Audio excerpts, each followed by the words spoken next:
I'm Lisa Dahl, National Board Certified Health and Wellness Coach. Welcome to Getting Healthy Without Rules.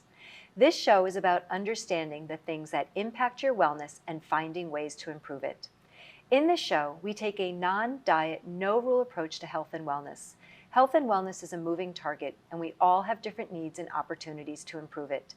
This approach allows you to make the best choice with the information you have right now. It helps you to be present, flexible, and resilient. In addition, I support you in moving from judgment to curiosity and offering yourself self-compassion. It's time we are all a little kinder to ourselves. Today's episode is about social isolation and community connection. Social wellness is an important yet often neglected pillar of self-care. Maintaining strong social bonds is more important than ever in today's increasingly disconnected world.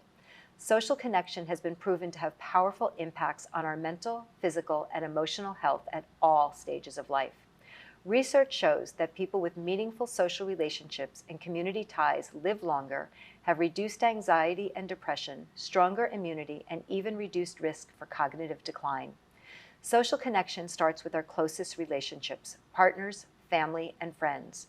But it also extends to coworkers, neighbors, and other community members.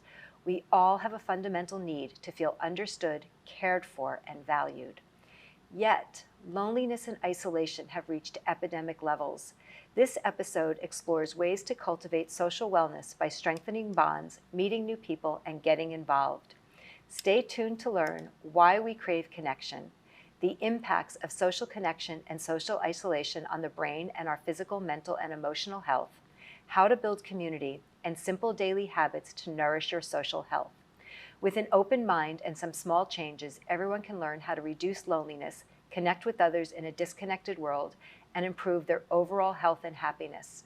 Together, we will explore how prioritizing social connection can profoundly impact our lives. Be sure to stay until the end for this week's healthy practice. I'm excited to introduce today's expert guests, Kelley Petralia and Kate Storm. Kelley is the Executive Director of Westboro Connects. Before this position, Kelley spent 2.5 years on a volunteer team building and growing Westboro Connects as a community-focused grassroots organization and the first member of the Spark Kindness Network. Kelley was initially drawn to this work by a desire to learn and do her part in making the world a better place for her 3 children. Shaped by the civic involvement and volunteerism modeled by her parents and extended family from an early age, she has a passion for community, connection, and engagement. Kate Storm is a macro social worker with over 20 years of experience in public health and social safety net fields.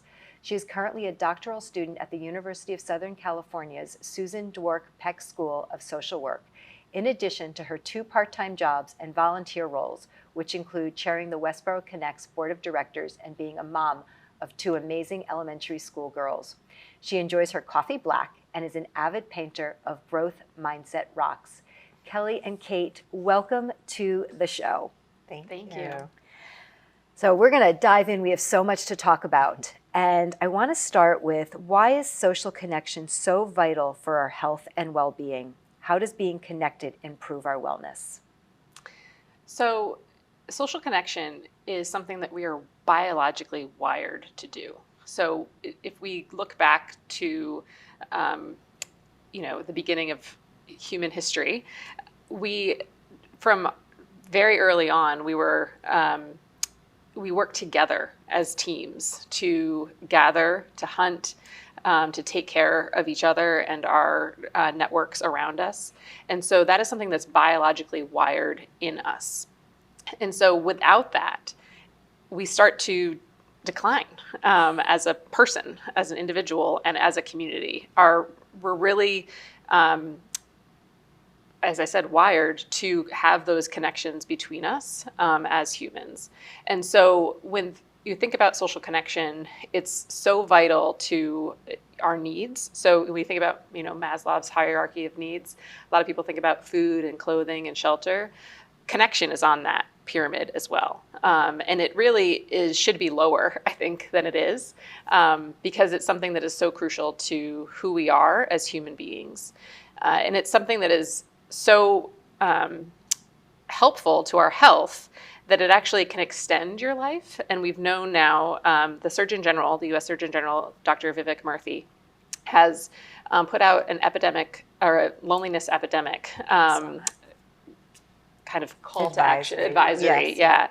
and really a call to action for us all to come together and kind of think about this, because we now have research that says that social isolation and loneliness can be as dangerous to your health as smoking 15 cigarettes a day. So it is that important to our health and well-being that we really need to be mindful of it. It goes back to that saying, it takes a village, in every sense of the word. Yes. Can you explain how loneliness and lack of social connection negatively impact our well-being? So just as I said, it's as dangerous as smoking 15 cigarettes a day. And the reason for that is because it affects our mental health, but it also affects our physical health. So people who are socially isolated are more risk for diabetes, for cardiovascular disease, for stroke. It affects our immune system, and so we're more likely to catch colds or catch other viruses if we're socially isolated, which doesn't make any sense, right? Because if you're socially isolated, then it's true. Yeah. But it is true, and so that's something that we need to be mindful of. But it also really affects, even everyday things like our productivity at work. And so when we're feeling lonely or socially isolated and not able to really connect with others, we're less productive in our everyday activities, and work is one of those things. And so our employment opportunities suffer, our economy suffers. It's really something that kind of stretches beyond the individual as well. It's more than, oh, she's just lonely. Yeah. Just lonely is an easy way to label somebody, but doesn't really grasp the impact of what somebody is struggling and challenged with.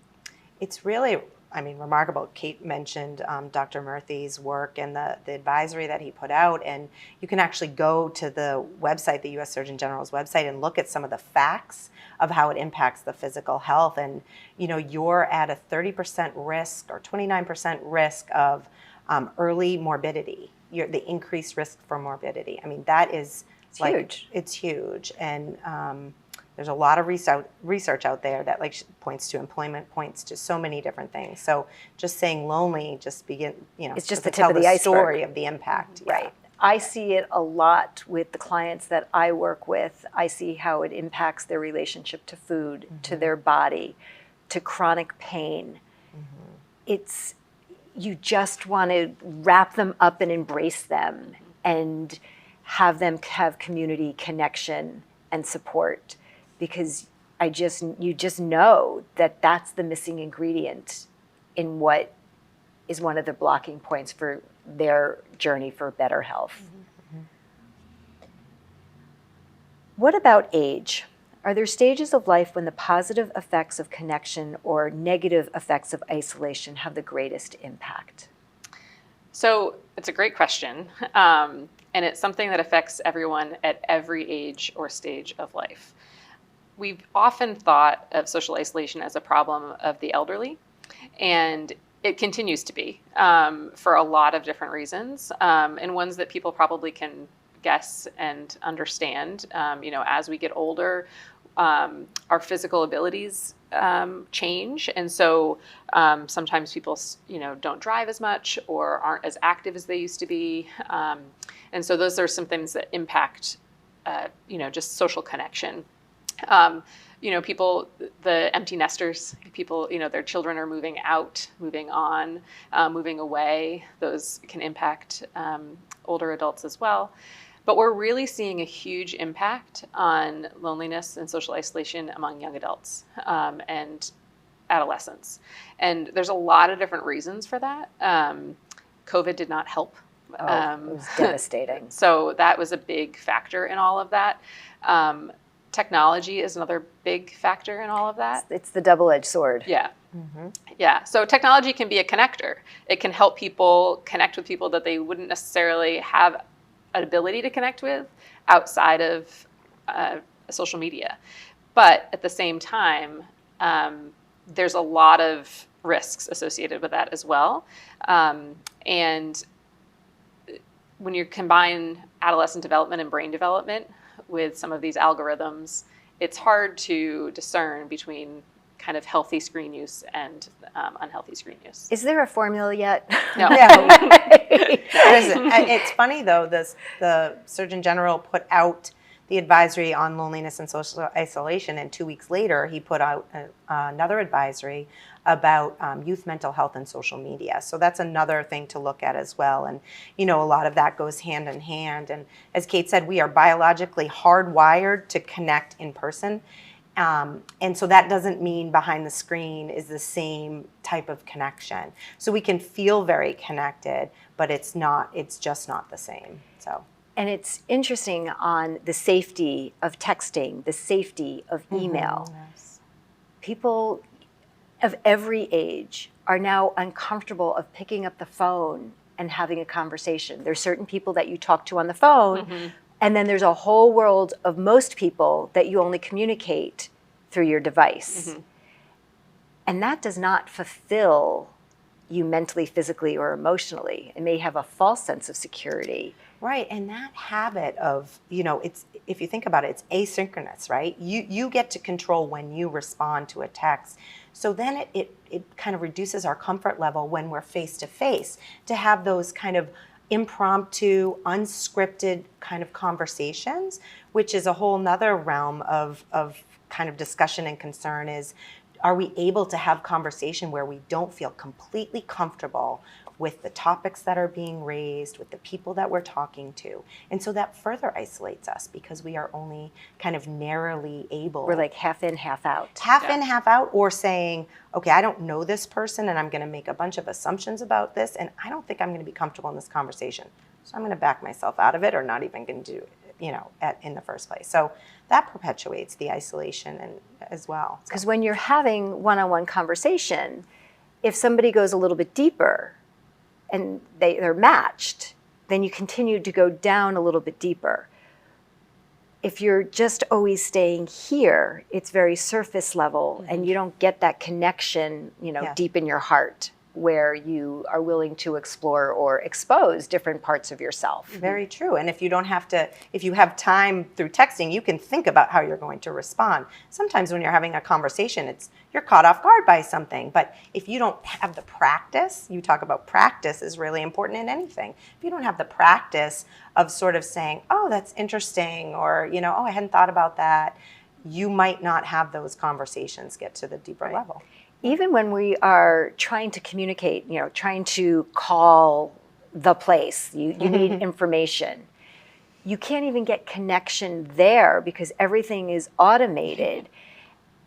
And that in itself could be infuriating and isolating. And you don't even have anybody to talk to express your concern or what help you need, that you don't even get a living person most often. Right. Well, go ahead. I was going to say. That's okay. Go ahead. You. No, you go ahead. Well, I was going to say generationally, this is very interesting, right? Because for us and for folks that are older than us, our age, we grew up. That's what you do. You pick up the call. You pick up the phone. What time are you open till tonight? Or hey, I want to make an appointment. So that frustrates us as a generation and generations before us. And then we look at our kids. Like I look at my kids, I make them pick up the phone and say, what time are you open to? Are you doing delivery tonight? Because they would prefer not to pick up the phone when, again, that's, It's funny that you say that. My partner's daughter, when she was living with us at one point, and she was curious, she wanted something from Home Depot. And she was petrified of picking up the phone to ask the simple question, do you have this? And it was a process that I was, adamant, I guess is probably the right word, but it was something that I really felt strongly that it was a skill she needed to learn to learn, that it wasn't something that you could just say, oh, it's okay, I'll do it for you, because I felt that it was so important to give her that skill in the future. Yeah. Yeah, it's a life skill, which is something that we just took advantage, took for granted, I guess I should say. Yeah. And it's funny, this past weekend we've had major storms in our area, and my other half is traveling. And I came home Friday and we had this big storm, and I walked outside and major tree on my driveway. And you talk about community and connection. You're like, okay, well, what do I do? And fortunately, I have a neighbor who I could call and ask, I know you just bought that new chainsaw. How about using it for 15 minutes just so I can get out of the driveway? But the feeling of isolation, of being stuck, if you don't have some sort of network, could be so overwhelming that I was so grateful of saying, okay, who's in my toolbox? Who's in my community that I can call? Exactly. When working with clients who suffer from disordered eating, I often find that food is a way for them to cope with unmet needs, such as a lack of social connection. What other mental health challenges develop or are exacerbated by prolonged social isolation? Many mental health challenges, but depression and anxiety and suicidality can be, unfortunately, a result of long-term depressive symptoms, and so those are some things that we want to really watch out for. And at the same time, depression and anxiety, that's a daily problem, is something that we all know can affect our functioning, and so it's something that loneliness can really affect those things in big and major ways, and so those are the two things that come to mind immediately. I don't know if you have. Yeah, no, I would say that too. And again, it sort of can perpetuate itself, right? It's, that anxiety can be from not knowing how to pick up the phone, and that's like an episode of anxiety. But then, when you don't have that sort of ability to then, be around other people and be in the presence of other people, that can just continue to build upon itself. When we're talking about depression, sometimes it's situational depression versus the chemical components depression.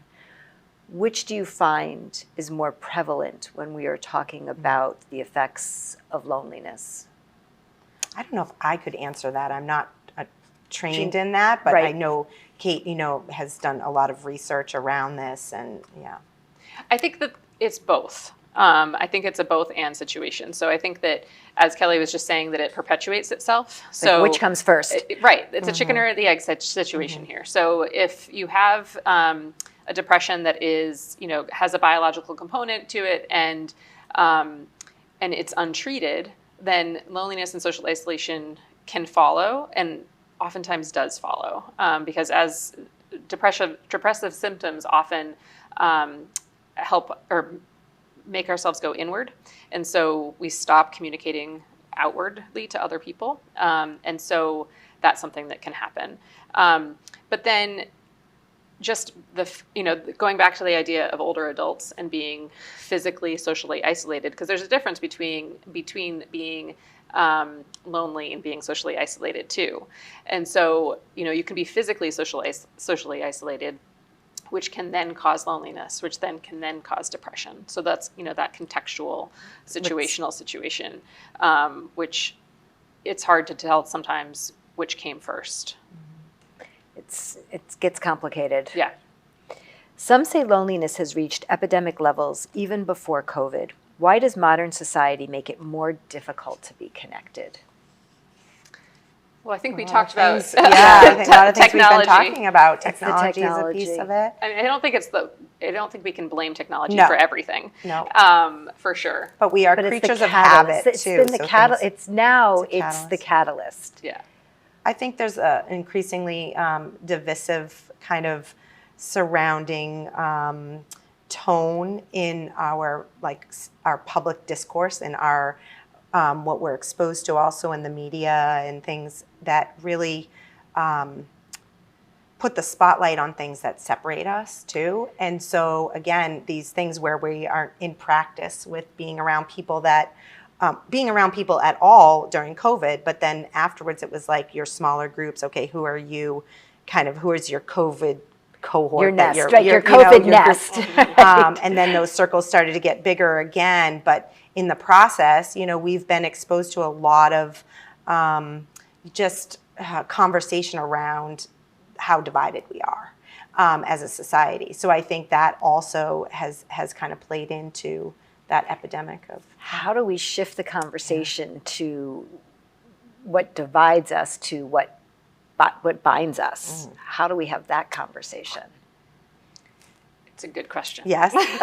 If we have the answer here today. Right. So that's some of the work that we are trying to do. And so our work at Westboro Connects, you know, our mission is to help build a thriving, kind, and connected community where everybody belongs. And so we do that a few different things. We do, you know, at a kind of an easy, accessible way. We have a lot of programs that we do in the community. We have a newsletter and things like that where anybody can come and just, you know, it doesn't require anything of them to come. So we've been doing a lot of that work for several years, and now we're sort of going into and building relationships along the way. You notice in our mission, what I just said, we are helping to build. So we know we're not doing it on our own, and it takes a lot of people and organizations. Exactly. And so some of the work that we're now moving into is really about dialogue across difference, where you start conversation, you engage in conversation where you know there's difference. And the idea is not to come to agreement, but it's about how you approach that conversation. And I don't know if you want to say a little bit about that. But in terms of, how do we? Well, I think, you know, going back to your original question, how do we even bridge those divides? Yes. And one of those things is through just active listening. And so, and that's one of the things that we're going to be really working with in this Bridging Differences and Divides program, is to try to build some of those skills around active listening. It's a skill set that you actually have to learn. We're not... doesn't come naturally. It doesn't come naturally. So even though we are biologically wired to connect, we're not biologically wired to listen necessarily. We're biologically wired to hear, but we're not necessarily biologically wired to listen. And so that active listening is something that is a skill that we need to develop. And it starts in childhood, but it continues on throughout the rest of our lives. And so there's a reason why children are being taught social emotional learning in schools. There's, you know, it's a skill set that contributes to further learning in all aspects of your life. And so, but it's something that doesn't stop. You don't get a graduate certificate in social emotional learning. It's something that continues on throughout the rest of your life. And so that's what we would like to try to do, is help people have opportunities to practice those skills.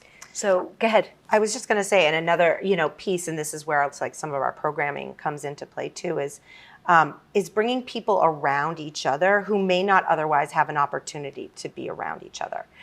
So like in our community, we have people who have lived here for generations, and there's a real sense of pride and of an understanding of the town's roots and history, and a real desire to continue, you know, living in an incredible community of Westboro. And then we have people that have just moved here 6 months ago or 10 minutes ago, feel the same way, right? And so it's about bringing those people together, whether they have a culturally different background or they lived in different places, but bringing them together around something that is, you know, universal. And so we have a kindness week, for example, every year. And so it's bringing people around this kind of very simple, grounded kind of value that we all share. And so it's trying to bring people around each other, and then also identifying, like, what do we share in common? So. Looking for that connection. What binds us? Yes. So you mentioned active listening, and it's a word that's becoming more and more popular. Can you share what active listening is? Because I don't know that people really understand the difference between hearing, listening, and how to practice that skill. Mm-hmm. So active listening is a way of understanding what the other person is trying to communicate. And so it's not only hearing the words that they say, but hearing the tone, hearing and seeing their body language with how they're communicating what it is they're trying to say, and being able to relay that back. So that's another aspect of active listening, is it's not just a receptive action. It is something that you also give back to the other person through body language and through head nodding, eye contact, repeating back what a person, reflecting back. Motivational interviewing. Right, exactly. Yeah. So, and sometimes that is literally saying exactly what the person just said to you back to them, to say, this is what I hear what you just said, or a paraphrase of that, or I hear what you're saying and I have a question about this. But it's many times when we're listening to others, we are thinking about what we're going to say next before we actually, and so rather than actually listening to what the person is going to say or what the person is saying. And so active listening is a pause. It's taking a pause to actually listen to what you're saying, pausing, and then responding.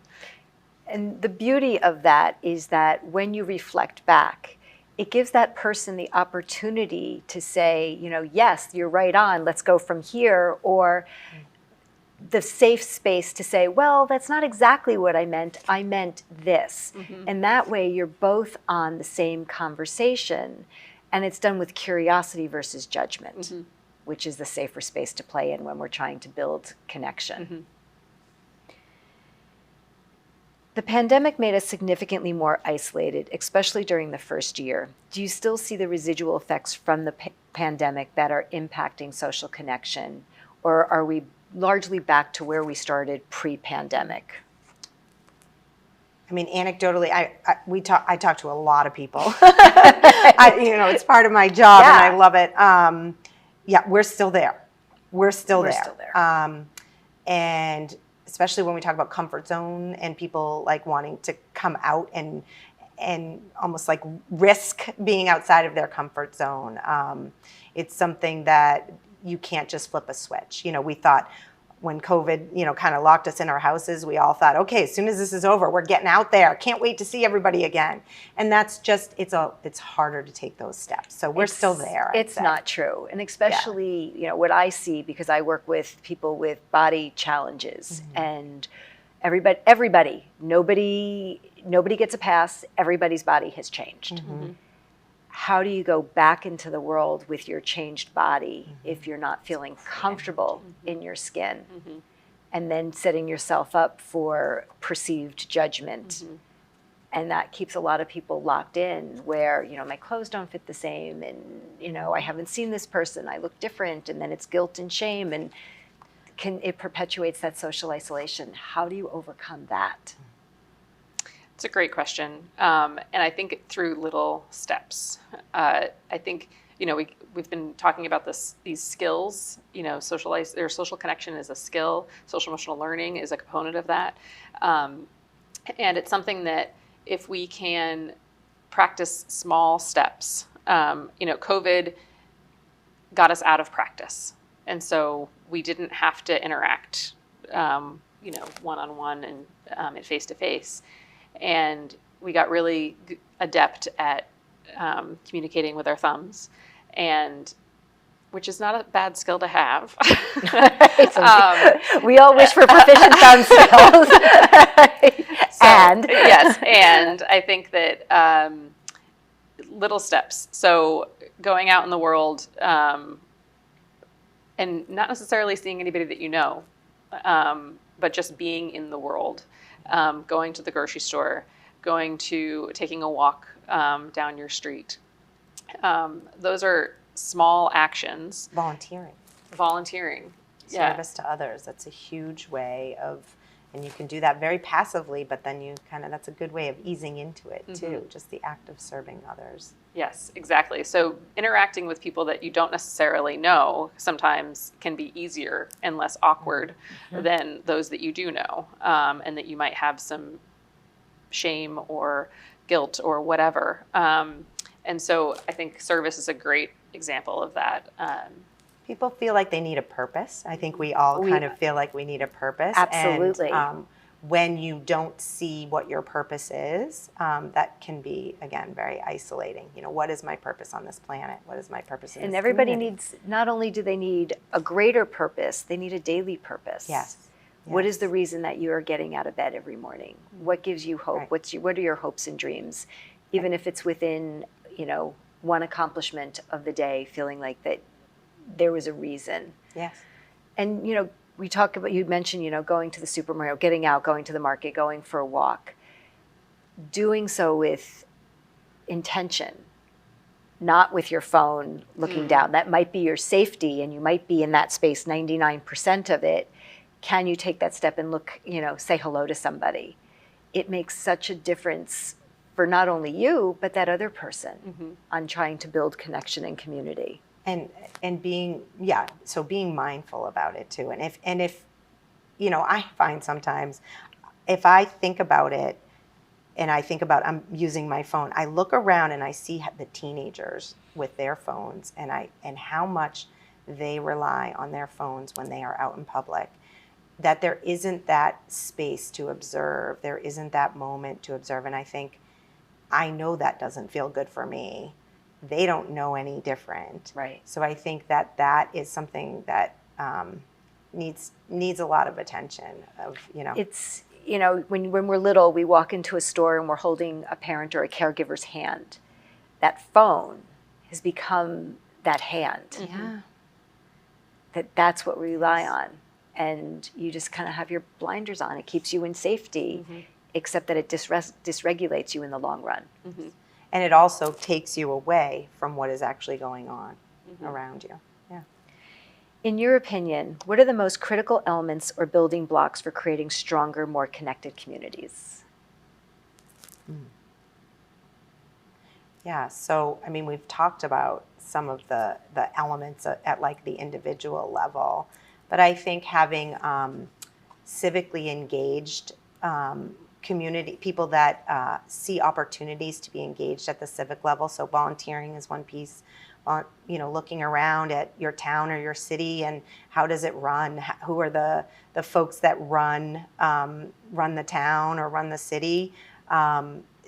Those people, it's important that happens. So those are really important parts of community, right? And then the other nonprofit groups and things in town that are kind of bolstering up the social feeling, the cultural feeling, the service feeling of the town. I'm sure you have some other thoughts on that, but it's all of those things. Yes.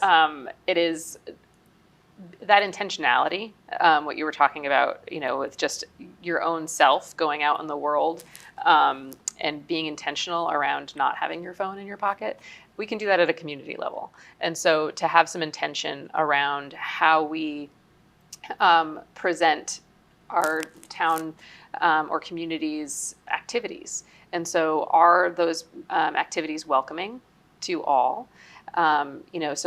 Leaders, town leaders, community leaders can make efforts to make sure that people feel welcome, that they're accessible, that they have components available to people who might not otherwise be able to get there. So transportation, there's a lot of ways to build a connected community. And part of that is at the big macro structural level, we need to be thinking about transportation and how do people get around and get connected to those different places in the community. Do we have green spaces? There's a huge component of nature. So even though you often think about nature and thinking about it as a kind of a self-care thing, it actually can also be a way to connect with others.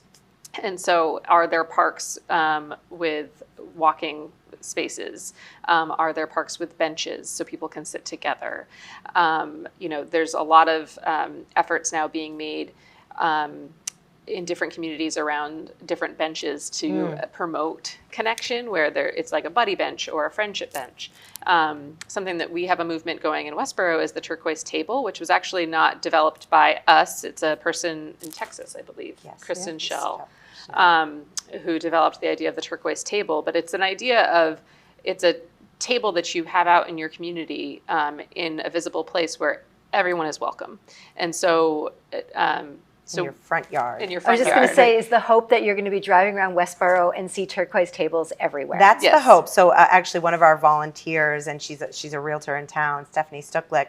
She was volunteering for us, and she said, "Hey, this is something that I really believe in. It's like I believe in building strong neighborhoods." And she kind of introduced us to this topic of the turquoise table. The movement is called Front Yard People Movement. So it's how do we know that who is around in our neighborhood, and sometimes you just need an excuse, and the turquoise table is a really simple way of just being like, oh, okay, I can just pop in. So yeah. That, it's like my mind is like worrying on how it can be brought into so many places and create that connection. And our library has one now. And it's a way to hopefully symbolize that this is a safe space for you to come. It does, the table has no judgment. Yeah. Right. Come sit and join the conversation. Yes. One of the things too, I'll say on top of what else we've said on building connected community is you need multi-generational connection too. So we need to, more and more we are, moving around. We move around the country. We go to, maybe we go to school somewhere else and we stay there or whatever. We move for our jobs. So that increased, I guess, distance between generations of families sometimes. Of course, it's not across the board, but, some grandparents are living in places where their grandchildren aren't, or just in general, there's less opportunities for people to be together of different ages. Your friendship groups tend to be your same ages and things like that. But I think multi-generational connection is just super important. It is. I grew up in Jersey. My son lives in New York. I live here. My daughter's here. And my parents and my parents are 85 and 89, and my son is 26. They will meet someplace where they will have dinner. That's right. It's going that extra mile to make it easier. And it fills my parents with connection that can't be found anyplace else other than being with their grandchildren. It's also a way to promote empathy in terms of, being from different generations. There's totally different life experiences. Right. And so there's, when you have that ability to have that intergroup dialogue where people are able to share experiences across difference. We were talking about bridging differences and divides, but generational differences is one of those differences. And so, to have those those spaces where you can do that is really, really important. My kids have developed incredible empathy through their experience, like with my mom and technology, for example, right? So they take so many things for granted, and they would get very frustrated with me on things. But when they see how my mom will kind of struggle with things at times technologically, but how much she wants to engage with them through it. Just show me, me. So it makes them slow down and think about it and develop some patience and empathy. So absolutely. So true, Kate. Yeah, because we're all going to find the way that we're not going to be able to turn on the TV at some point. We're going to need that younger generation. And then that becomes the usefulness. What's my place? Where do I belong? Where do I fit? Something, going back to that turquoise table, we talk about community, and kids all go into the lunchroom, and so many of us feel isolated. I was just thinking, imagine having like a room full of turquoise tables, meaning that you can sit wherever you want and you would be welcome. And what that would be like versus, can I sit here? Am I allowed to sit here? Or I can't sit there? There's so many amazing ways that you can use that table with so much power. Yes. That's a really good point. Makes me think of over 55 communities are so popular right now. But inevitably, there's people there that don't feel like they belong. They don't feel. I've heard that twice recently from folks that are at over 55. That where it's like it sounds so great, but then you have to figure out how to kind of fit in and how to. Turquoise tables would be wonderful there. We're always navigating our space. I've moved around the country 13 times, and it gets harder and harder because my kids are grown. So that was my connection into community. When they're on their own and I work for myself and I work at home, like I have a very small little bubble. And, I'm grateful I'm an introvert and my world is okay being small. But if I was an extrovert, I'd be in trouble. So it's also fascinating. In your opinion, what are the most critical elements or building blocks for creating that stronger, more connected community? I don't know, we probably have already answered that. On your website for Westboro Connects, there's a quote from Vivek Murthy, who we've been referring to as the Surgeon General and author of the new book Together. And he quotes, "So many of the problems we face as a society are worsened by loneliness and disconnection. Building a more connected world holds the key to solving these and many more of the personal and societal problems confronting us today," which is just such a powerful quote. What is the absolute mission and services or programs do you offer through Westboro Connects in your community? Yeah, so we touched on a few of them. So our mission, again, is, thank you. Yeah, around a thriving, kind, and connected community where everybody belongs is sort of our long mission statement. And there's a lot in there. We do things on a few different levels. Like I mentioned, some of our programs, and we have anchor programs that we run every year. We actually had one yesterday, which was called Westboro for Life, Stay, Connect, Thrive. And it was just an opportunity to showcase the various clubs and organizations, churches, choral groups, nonprofits, and the town departments, so that people could kind of walk through the room and see, what the community has to offer. Or if they wanted to play pickleball, there was pickleball and rummy cube and mini courses and things. So our annual programs really try to get at a need in the community, and so that need of connection to what is going on in the community. So we have several different anchor programs around unplugging. So we have a national screen-free week exists not from us, but we have a local adaptation called Westboro Unplugs. I mentioned Kindness Week. We do an annual Martin Luther King celebration in collaboration with several folks in the community, interfaith group and the schools. So yes, we have several of those anchor programs, which again, I said, are accessible to many. We do a newsletter that goes out every month and just highlights programs that are going on in the town of Westboro that are free and open to all, as well as just articles that we might want to be sharing, or examples of connection, just to inspire or kind of underscore the need for this work. And then we do a lot of relationship building, a lot of things kind of a little bit more quieter and behind the scenes that isn't so outwardly facing, but where we're connecting people and organizations to each other, maybe to the resources that they might need. Mental health resources. We have a whole area of work called Square One. It's a collaboration with our Rotary Club of Westboro, Westboro Public Schools, our Youth and Family Services, and our library. So we do programming and resource connection around mental health and substance use. So that's a lot of the work. So we do, and then we do the relationship stuff. And then some of the work that we started to talk about, this dialogue across difference or bridging differences and divides, is our next area of work. And so we've got that sort of high level of our anchor programs anyone can go to, our relationships that we're building kind of down here, the deeper root work. And then in the middle, I think bringing them together in smaller groups to be able to kind of take those risks in community to build that connection. You have it all going on. You have hit every level. And it sounds like it is not just geared for somebody who is, X age, that you are trying to connect the generations, trying to find out what people's interests are, how to find those support communities. You are, I don't know where to find this. You sound like you are the place to go that will be able to help somebody find the support services that they need. We're trying. Yeah. I mean, it takes time for that, right? Absolutely. And we are learning and growing as we go, but we're small and mighty. So yes, we're trying. And if we don't have the answers, we try to find the answers. That's what I'm hearing. Yes. Is that you might not have it today, but if somebody asks, all of a sudden that pop rock goes off and you're thinking, oh, I'm going to connect you here. How do we bring that resource into our community so that it is an easier connection next time? Right. I mean, we're so fortunate, and many communities are, where there are so many organizations that do such great work.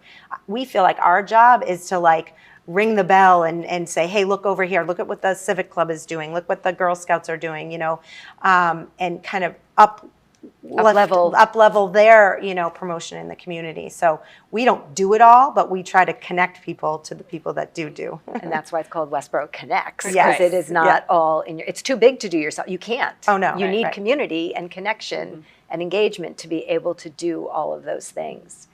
How can people get involved with Westboro Connects if they want to build those community connections? What's the entryway into finding that space? Our website would be a great first step. So westboroconnects.org, and you can just Google us if Westboro is a difficult thing to spell because it's got the It's different. UGH, yeah. ORO or OUGH or Yeah. But that's a great way to get started because it has all of our programs listed. It has ways to get involved through volunteering, to get signed up for our newsletter. I think is a great resource and something that Kelley spoke to. It's just a way, it's a really good entry point. Do you have to be a resident of Westboro? No, everyone is welcome. We have a lot of people from the surrounding towns, and then even just through, friends and family through beyond. So our newsletter, the events relate to Westboro, but all of our events are open to anybody, and we have a lot of people coming from all the surrounding towns. We know that because they reach out to us. That's great. Super helpful. What would you suggest for people outside of this geographical area that's not connected to Westboro? Let's say that we're out of that Metro West area. How do they find or start their own community connection? You started from somewhere. How do you do this? I mean, at the community level or at the individual level? I or both? think it's both. Okay. Let's attack individual and then move into community. So at the individual level, I think just going out in the world and being a little bit vulnerable. It's scary. It's very scary. And so it's also one of those things that it does take practice. And it takes a little bit of bravery, or not a little bit, a lot of bravery, a lot of courage to be able to do it. But again, we talked about this earlier in terms of just, being out in the world. And so a smile can go a long way.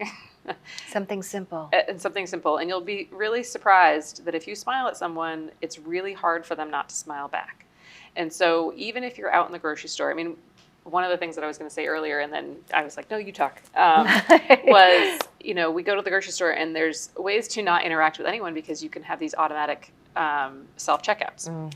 So you can go to the grocery store and not interact with another human soul, or you can be like me and order your groceries. And but just being out in the world and having your head up and your eyes on eye contact, the other folks around you, and having some eye contact and giving a smile. Smiling yourself actually is a mechanism to boost your own mood, but it is contagious. Yeah. And so just like a yawn, so if you smile at somebody else, they're bound to smile back, and that can lift your mood, and it can also give you that little bit of courage, that little bit of bravery to go to the next step of saying hi. And so, yesterday we had this great event that Kelley was speaking about, the Westboro for Life, and we had these what are called funtivities, where people are able to connect through different activities that might be happening in our community. And so there was a Bollywood dancer lesson, or Bollywood dancing lesson, and then there was also a salsa dancing lesson. There were also pickleball and Rummy Cube and all these other things. And I love this event because I love to dance, and I have zero rhythm whatsoever, but really, truly love to dance. And I'm really fun at a wedding, I swear. And but I rarely get an opportunity to actually just go dance. Yeah. And yesterday was one of those days, and it was 15 minutes but I got to do it in what felt like a really safe environment because everybody else was in a place of they've never done this before either. They couldn't dance either. Yeah. And Safety in numbers. everybody was doing it from a, like, we've never done this before. And we got to be silly with each other a little bit. We got to, but I left there feeling so much lighter because of that experience of just like letting my body move a little bit and getting a little bit vulnerable, and laughing through it. And so I think finding some of those opportunities to be a little bit vulnerable. And so just, Googling free dance. So like the Fiesta Dance Company does a free lesson at Margaritas in Northborough once a month. And so I'm sure that happens in other communities as well. And so, just looking up free dance lessons, and it could be that you go by yourself, and that's really hard. And I'm not saying that that's going to be something that anybody can do. But it is something that, it can make a huge difference. But if just starting small with that smile, out in the world, eye contact, smiling can be a really good first step. Yeah, and be a tourist maybe in your own community. Approach look at bulletin boards. Google, like you said, Google, or like go into the library and look at your bulletin board. What's going on? What goes on here? And maybe there's one thing that might be of interest, and maybe challenge yourself. There's a lot of, I notice a lot of realtors will do monthly what's happening in your communities. Yeah. So that's also something to look at, because I know, being in my own little shell, I always look forward to like, oh, here's my cheat sheet of what's going on. Yeah. And even if there's just one thing that is of interest, it gets me out the door doing something. Yeah. And you asked about organizationally, how do you kind of get set up as a community? So we were fortunate enough to be mentored by an organization called Spark Kindness in Natick, Mass. They started about 13 years ago, I think it is now, as an anti-bullying coalition. Basically, there was an incident in the schools, and it kind of paralyzed the community a little bit, the school community. So they started as this anti-bullying coalition, but then quickly kind of turned it around to a much broader and big organization that they are now. And some folks from Westboro said, why don't you show us how to do something like that here? And so we just started kind of talking about what does Westboro, what's so great about it? What do we want? And so community connection really came out of that. But I would say look for organizations that already exist in your community. And think about joining them and use that as a stepping stone into something else. Yeah, I mean, there's a lot of. It's important to not to look at different organizations as competing against each other either, right? I mean, we're all there to serve purposes within the community, and the sum is greater than the whole, right? Or whatever the saying is, So I think that's really important to just kind of see what's going on. Sometimes it takes a little bit of a risk to get a huge reward, to dipping your toes into something, and hopefully where you do it, you feel safe, and that it will bolster your confidence to be able to take a bigger step to create that connection and community. Before we talk about this week's practice, are there any other words of wisdom that you would each like to share about the importance of community connection, or how to build anything that we didn't touch upon?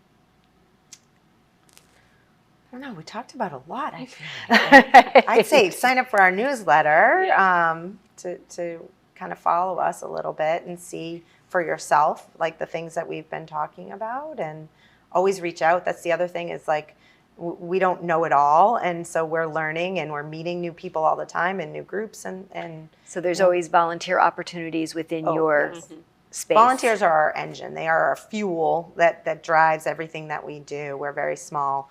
3 part-time staff, so volunteers really are our ecosystem. All of it. And volunteering, as you said in the beginning, is one of the easiest ways to be able to start that community and connection, and that you have a purpose. You're gonna help them figure out what to do so that you don't even have to figure it out yourself. I'm sure you'll work with people on what their interests are to place them in a space that makes sense for what their abilities are. Exactly. And who's going to share today's practice? I think we talked about social prescription. What is that? So social prescriptions are, thinking about what is a way in which you can